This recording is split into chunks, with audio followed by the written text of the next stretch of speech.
आज खबर विभाग में चर्चा उस इंसान की जिसे पूर्व मुख्यमंत्री रमन सिंह मुसवा यानी कि चूहा कहकर बुलाते थे, और आज वही मुसवा बाघ बन गया है और प्रदेश का मुख्यमंत्री बनकर सामने आया है। बात है एक छोटे से गांव के गरीब परिवार में जन्मे लड़के की, जिसके गांव में स्कूल नहीं था लेकिन कुछ कर दिखाने का सपना था। मुश्किलें तो बहुत थी लेकिन हौसला कम नहीं था। हम बात कर रहे हैं बबलू दाऊ यानी कि दुनिया की नजरों में मुख्यमंत्री भूपेश बघेल की। जी हाँ, आज खबर विभाग के इस एपिसोड में हम आपको छत्तीसगढ़ के मुख्यमंत्री भूपेश बघेल की बचपन से लेकर सियासत में शीर्ष तक की उन कहानियों से रूबरू कराएंगे जो आप जानते नहीं होंगे। किसान परिवार से ताल्लुक रखने की वजह से बबलू का लगाव खेती किसानी से रहा। खुद भूपेश बघेल बताते हैं कि जब छठी क्लास में थे तब उनके पिता ने उन्हें खेती बाड़ी का काम संभालने के लिए दे दिया था। खेती किसानी पर अच्छी पकड़ की वजह से ही वो नारा देते हैं, छत्तीसगढ़ के 4 चिन्हारी नरवा, गरवा, घुरवा और बाड़ी। यानी वे छत्तीसगढ़ में नदी नालों के पानी को सहेजना चाहते हैं, पशुधन को उत्पादक बनाना चाहते हैं और जैविक खेती के भरोसे खेती बाड़ी को नया आयाम देना चाहते हैं। धीरे धीरे जब उनकी उम्र बढ़ती गई तो उसका रुझान सियासत की तरफ बढ़ता गया। धीरे धीरे बेलौदी के बबलू को लोग भूपेश बघेल के नाम से जानने पहचानने लगे। तेज तर्रार और तीखे तेवरों की वजह से लोगों में लोकप्रिय होने लगे। और जिस दिन आप संघर्ष करके लड़ाई लड़ेंगे, जीतेंगे तो खुशी दुगुनी होगी आप। पंडित रविशंकर शुक्ल विश्वविद्यालय की पोस्ट ग्रेजुएशन की पढ़ाई के दौरान उन्होंने एक आक्रामक राजनीति करने वाली कांग्रेस नेता के तौर पर अपनी पहचान बनाई। 1992 में जब बाबरी मस्जिद गिरा दी गई, उस वक्त भूपेश बघेल युवा कांग्रेस के जिला अध्यक्ष थे। उस समय उन्होंने तत्कालीन दुर्ग जिले में 350 किलोमीटर की सद्भावना पदयात्रा निकाली थी। भूपेश बघेल ने कभी गांव के सरपंच का चुनाव लड़ा था लेकिन वो हार गए। ये बात 1980 की है। बेलौदी गांव में उन्होंने पंच का चुनाव लड़ा लेकिन उनके विरोधी आजाद बघेल ने 1 वोट से उन्हें हरा दिया। लेकिन आगे चलकर वही भूपेश बघेल छत्तीसगढ़ के मुख्यमंत्री बने। अविभाजित मध्य प्रदेश, 23 अगस्त 1961, पाटन विधानसभा, गांव बेलौदी। इस गांव के घर में नन्हे भूपेश का जन्म हुआ। किसान परिवार में जन्म लेने की वजह से संघर्ष उन्हें विरासत में मिली। बचपन में उनके दोस्त उन्हें बबलू बुलाते थे। पढ़ाई के लिए गांव से स्कूल काफी दूर था। बेलौदी गांव में पक्की सड़क नहीं थी। कच्ची पगडंडी पर बबलू 4 किलोमीटर दूर मर्रा पढ़ने के लिए जाते थे। रास्ते में एक नाला पड़ता था जिस पर पुल नहीं बना था। बरसात में जब नाला लबालब भर जाता था तब टायरों के सहारे सभी बच्चे नाले को पार करते थे। बचपन से ही बबलू तैरने में माहिर थे। जहां बाकी बच्चे नाली में पैर रखने से घबराते थे तो बबलू फटाक से तैरकर नदी को पार कर लेते थे। बबलू बचपन से ही क्रांतिकारी स्वभाव के थे। जब वो 10वीं क्लास में पढ़ाई कर रहे थे तब खराब सड़क को लेकर बबलू को इतना गुस्सा आया कि उन्होंने वहां से गुजर रहे सांसद अरविंद नेताम की गाड़ी पर कीचड़ फेंक दिया था। आज छत्तीसगढ़ के मुख्यमंत्री के तौर पर कामकाज संभाल रहे भूपेश बघेल के छोटे भाई हितेश पटेल की माने तो लीडरशिप का सपना उनमें बचपन से ही था। गांव के लोग उनकी बात मानते थे।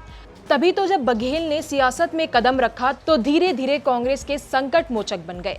2014 में राज्य में विधानसभा चुनाव होने वाले थे लेकिन 25 मई 2013 को राज्य की सियासत में एक ऐसी घटना हुई जिसने पूरे देश को झकझोर दिया। छत्तीसगढ़ के इतिहास में 25 मई 2013 का दिन काला दिन माना जाता है। आखिर ऐसा क्या हुआ था उस दिन? दरअसल इसी दिन कांग्रेस ने अपने कई दिग्गज नेताओं को हमेशा हमेशा के लिए खो दिया था। इस कुख्यात घटना को झीरम घाटी कांड के नाम से जाना जाता है। नक्सलियों ने छुपकर कांग्रेस नेताओं के काफिले पर हमला कर दिया था। इस हमले में तत्कालीन प्रदेश अध्यक्ष नंद कुमार पटेल, उनके बेटे दिनेश पटेल, नेता प्रतिपक्ष महेंद्र कर्मा, पूर्व सीएम विद्याचरण शुक्ल जैसे बड़े नेताओं की मौत हो गई थी। इस घटना ने कांग्रेस को पूरी तरह से झकझोर दिया था। राज्य में चुनाव था और ऐसे में कांग्रेस अपनी पूरी उम्मीद खो चुकी थी। तब पूर्व कांग्रेस अध्यक्ष सोनिया गांधी ने भूपेश बघेल में छत्तीसगढ़ कांग्रेस का भविष्य देखा। उन्होंने राज्य में पार्टी को फिर से मजबूत करने की जिम्मेदारी भूपेश बघेल को सौंपी। झीरम घाटी हमले के बाद कांग्रेस को राज्य का विधानसभा चुनाव हारना पड़ा था। भूपेश बघेल के सामने विरासत में मिला वनवास और बिखरी हुई पार्टी को जोड़ने की चुनौती थी। 2014 में पार्टी ने उन्हें प्रदेश की कमान सौंपी। चुनौतियों के बीच प्रदेश अध्यक्ष भूपेश बघेल ने पहले संगठन को जोड़ने की मुहिम छेड़ दी। लोगों को जमीन से जोड़े रखने की जगह वो खुद ही उस जमीन पर चलकर लोगों से सीधा संपर्क करने में जुट गए। किसानों, मजदूरों और गरीबों को जोड़ने के लिए उन्होंने पैदल सफर करना शुरू किया। ये वो वक्त था जब पूर्व सीएम अजीत जोगी और पार्टी के और नेताओं के बीच मनमुटाव चरम पर था। पार्टी ने अजीत जोगी और उनके बेटे अमित जोगी को बर्खास्त कर दिया और कांग्रेस की कमान पूरी तरह से भूपेश बघेल के पास आ गई। प्रदेश अध्यक्ष बनने के बाद उन्होंने पूरे प्रदेश के कई चक्कर लगाए। बघेल ने उस वक्त कई पदयात्राएं भी की। उनकी मेहनत रंग लाई और 2018 में छत्तीसगढ़ में कांग्रेस का वनवास खत्म हुआ और 15 साल के बाद राज्य की सत्ता में वापसी की। जीत का इनाम भूपेश बघेल को मिला और कांग्रेस आलाकमान ने उन्हें मुख्यमंत्री बना दिया। खास बात यह है कि कांग्रेस हाईकमान को भरोसा नहीं था कि छत्तीसगढ़ में उनकी सरकार बनेगी, लेकिन भूपेश बघेल को पूरा भरोसा था कि उनके परिश्रम का परिणाम जरूर मिलेगा। यही वजह थी कि उन्होंने पार्टी हाईकमान से राज्य में सरकार बनाने का वादा कर दिया था और अपने वादे को पूरा किया। लेकिन चुनाव के दौरान बीजेपी ने बघेल के सामने ऐसा चक्रव्यूह तैयार किया जिसे तोड़ पाना उनके लिए आसान नहीं था। आखिर वो कौन सा चक्रव्यूह था, चलिए आपको बताते हैं। 2018 विधानसभा चुनाव में पाटन विधानसभा से चुनावी मैदान में उतरे भूपेश बघेल के सामने बीजेपी ने उनके ही भतीजे विजय बघेल को चुनावी मैदान में उतार दिया।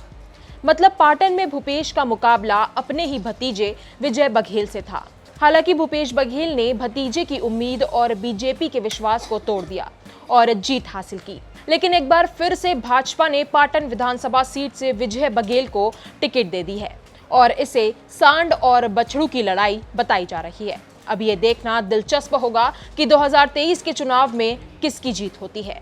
भूपेश बघेल की सफलता को समझने के लिए उनके सियासी संघर्ष को भी जानना बेहद जरूरी है।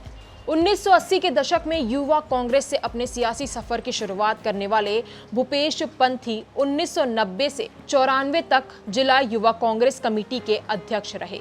1993 से 2001 तक वो मध्य प्रदेश हाउसिंग बोर्ड के निर्देशक रहे। 1994 में वो युवा कांग्रेस के उपाध्यक्ष बने। 32 साल की उम्र में 1993 में पहली बार कांग्रेस ने उन्हें दुर्ग की पाटन विधानसभा सीट से टिकट दिया। बघेल ने जीत दर्ज की और पहली बार विधानसभा पहुंचे। 1998 में दूसरी बार पाटन से चुनाव जीते और तत्कालीन दिग्विजय सिंह सरकार में परिवहन मंत्री और परिवहन निगम के अध्यक्ष बन गए। 2018 में पाटन से लगातार 5वीं बार विधायक बने और राज्य के मुखिया के तौर पर कमान संभाली। भूपेश बघेल ने उन तथ्यों को भी झुठला दिया जिसमें कहा जाता है कि आज के वक्त में राजनीति में वही लोग सफल होते हैं जिनके पास रुतबा और पैसा होता है। लेकिन किसान परिवार में जन्म लेने के बाद उन्होंने जमीन से जुड़कर काम किया और आज प्रदेश के शीर्ष पद पर हैं।